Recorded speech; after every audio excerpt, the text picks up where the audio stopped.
역대급 재정 적자. 정부 허리띠 죄라는 윤똑똑이들. 장박원 에디터. 기획재정부가 올해 1분기 재정 동향을 15일 공개했다. 3월 말 기준 총수입은 159조 9천억 원, 총지출은 210조 원이다. 총수입에서 총지출을 뺀 통합재정 수지는 약 50조 원 적자다. 정부의 재정 상태는 통합재정 수지에서 국민연금 등 사회보장성 기금 수지를 제외한 관리재정 수지를 봐야 한다. 사회보장성 기금 수지는 11조 3천억 원 흑자를 냈다. 결국 관리재정 수지는 1분기 61조 3천억 원의 적자를 보게 됐다. 이는 지난해 1분기에 이어 역대 두 번째로 큰 적자 규모다. 이를 두고 일각에서는 재정에 빨간불이 켜졌다며 정부가 허리띠를 졸라매야 한다고 야단법석이다. 정부는 최근 영남권 산불 피해 복구와 인공지능을 비롯한 전략 산업 지원 등을 위해 13조 8천억 원 규모의 추가 경정 예산을 편성했다. 이 추경안은 국회를 통과했고 현재 부처별로 예산을 집행하고 있다.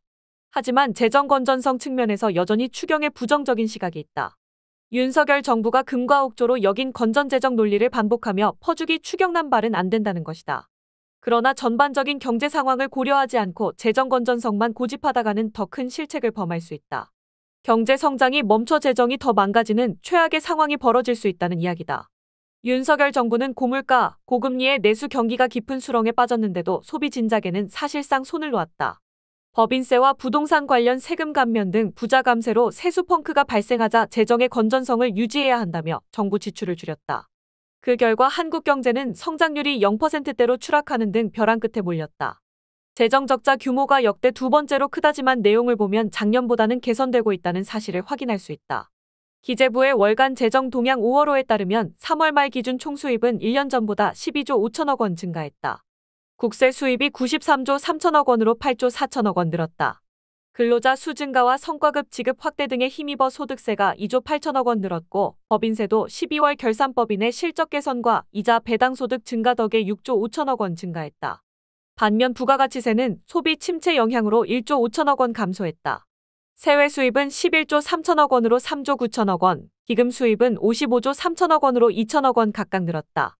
3월 말 기준 총지출은 지난해 같은 기간보다 약 2조 2천억 원 줄었으나 정부가 예산을 조기 집행하며 재정 적자를 피할 수 없었다. 1차 추경 요인이 최종적으로 반영되면 적자 규모는 더 커질 수 있다. 올해 1분기부터 재정이 대규모 적자를 보이자 정부가 씀씀이를 줄여야 한다는 주장이 나온다. 하지만 재정만 생각하기에는 우리 경제가 처한 현실이 급박하다. 특히 내수 경기 침체가 심각해 이대로 방치했다가는 장기간 회복하지 못할 수도 있다. 많은 전문가가 최소 20조 원 규모의 2차 추경이 필요하다고 입을 모으는 이유다. 국책연구기관인 한국개발연구원은 올해 경제성장률 전망치를 0.8%로 하향 조정했다. 3개월 전 전망치는 1.6%였으니 반토막이 난 셈이다. 글로벌 투자은행 중에도 0%대 전망치를 제시하는 곳이 점점 늘고 있다. KDI가 성장률 전망치를 낮춘 이유를 이렇게 설명했다. 지난 2월 전망 당시에는 관세 인상이 이렇게 빨리 본격화할 것으로 예상하지 못했다. 국내에서는 소비심리 회복이 예상보다 더뎠고 건설 부분에도 공사 지연 등 차질이 발생했다. 전국 불안이 지속되고 대외 불확실성이 확대되면서 가시적인 내수 회복세가 나타나지 않고 있다. KDI는 경기 침체 가능성을 경고하면서도 재정 지출에 대해서는 보수적인 견해를 피력했다. 재정 건전성을 유지하려면 추가적인 재정 지출에 신중하게 접근하는 게 바람직하다는 것이다.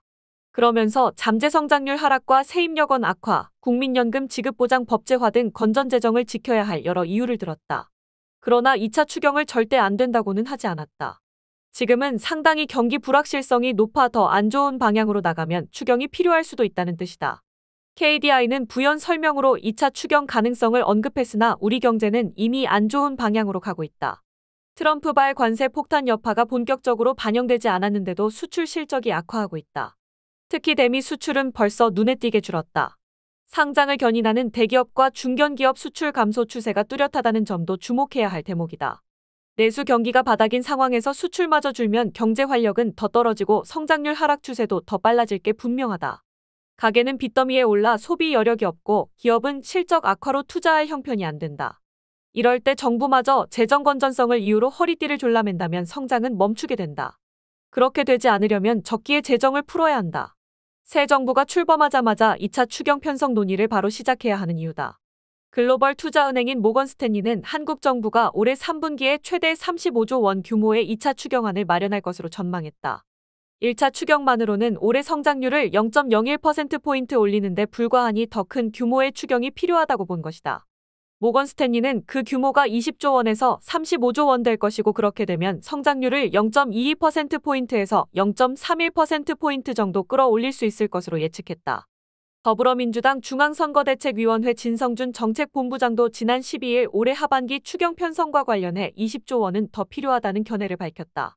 그는 일부 증액이 반영되긴 했지만 국회에서 최근 통과된 13조 8천억 원 규모의 추경을 가지고는 최소한의 경기 방어도 안 된다며 20조 원은 무엇보다 민생 회복과 소비 진작에 쓰여야 할 것이라고 주장했다.